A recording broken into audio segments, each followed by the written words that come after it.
1998లో యాక్చువల్గా స్థాపించడం జరిగింది.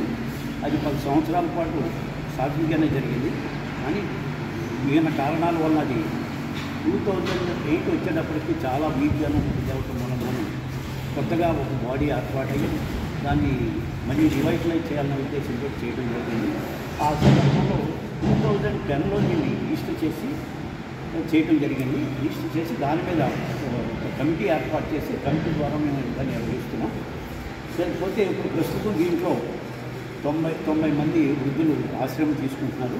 ఈ 90 మందికి కావలసినటువంటి తగిన ఏర్పాట్లన్నీ చేయడం జరిగింది.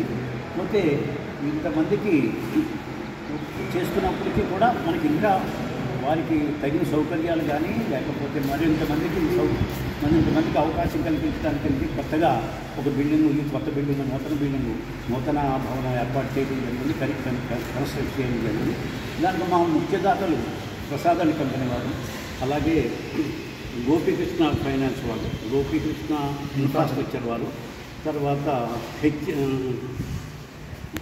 ఇది మొదలుపెట్టడం జరిగింది. తర్వాత దాతలు చాలామంది మాకు ఎదురుకొచ్చి 6 లక్షల చొప్పున, 10 లక్షల చొప్పున, 15 లక్షల చొప్పున వారి అవకాశాన్ని బట్టి మాకు ఇవ్వడం జరిగింది. వారందరి సహకారంతో ఈ నూతన భవనం నిర్మించాం. దీన్ని సుమారుగా 8 కోట్లు అయింది. 8 కోట్లు కూడా ప్రజల సహకారంతో చేయడం జరిగింది. పోతే మా ఉద్దేశం ఏంటంటే దీని మీద వచ్చిన ప్రతి పైసా కూడా ఆ వృద్ధులకి వాళ్ళ సర్వీసెస్ ఇంప్రూవ్ చేయడం కోసమే వాడతామని చేస్తున్నాం. ఇది ఆల్మోస్ట్ కంప్లీట్ అయిపోయింది. ఇంకా ఒక 15 రోజుల్లోనేమో దీన్ని ప్రారంభోత్సవం చేసే అవకాశం ఉంది. అది మనకు ఉన్నటువంటి ప్రముఖులు ఇక్కడ మనకి చాలా సహకారం చేశారు. పొలిటికల్ పీపుల్ కూడా మనకి చాలా సహకారం చేశారు. వారందరికీ ధన్యవాదాలు. తర్వాత మాకు ఎంతో సహకరించి దీని స్థితికి తీసుకొచ్చినటువంటి దాతలందరికీ కూడా మాకు ప్రత్యేకమైన ధన్యవాదాలు మీ ద్వారా తెలియజేస్తున్నాం. సెలవు. దానికి ముఖ్యదాతలైనటువంటి ప్రసాదాన్ని కంపెనీ వారికి మేము ప్రత్యేకంగా ధన్యవాదాలు అర్పిస్తున్నాం. అలాగే గోపీకృష్ణ ఇన్ఫ్రాస్ట్రక్చర్ వారు నిర్మాణానికి మాకు ఎంతో సహకరించినటువంటి ప్రసాదాన్ని కంపెనీ వారు ₹1,00,00,000 మాకు సహకరించారు. వారి మూలంగానే అసలు ఇది మేము మొదలుపెట్టడం జరిగింది. వారంతటా వాళ్ళు వచ్చి మాకు ఎదురుకొచ్చి మీరు ఏదైనా మంచి కార్యక్రమం చేస్తే ఇస్తామని అంటాం. దాని ప్రకారం మేము ఏంటంటే వృద్ధులకు కావాల్సినటువంటి ఏర్పాట్లు చేయాలని, ఇంప్రూవ్ చేయాలనే ఉద్దేశంతో ఈ భవన నిర్మాణం టేకప్ చేసాం. అలాగే జీకే ఇన్ఫ్రాస్ట్రక్చర్ హైదరాబాద్ వారు కూడా 50 లక్షలు మాకు ఇవ్వడం జరిగింది. తర్వాత ఇన్ఫ్రాస్ట్రక్చర్ వారు శ్రీ ఇందుకూరు మోహన్ రాజు గారు వారు కూడా మాకు 25 lakhs ఇవ్వడం జరిగింది.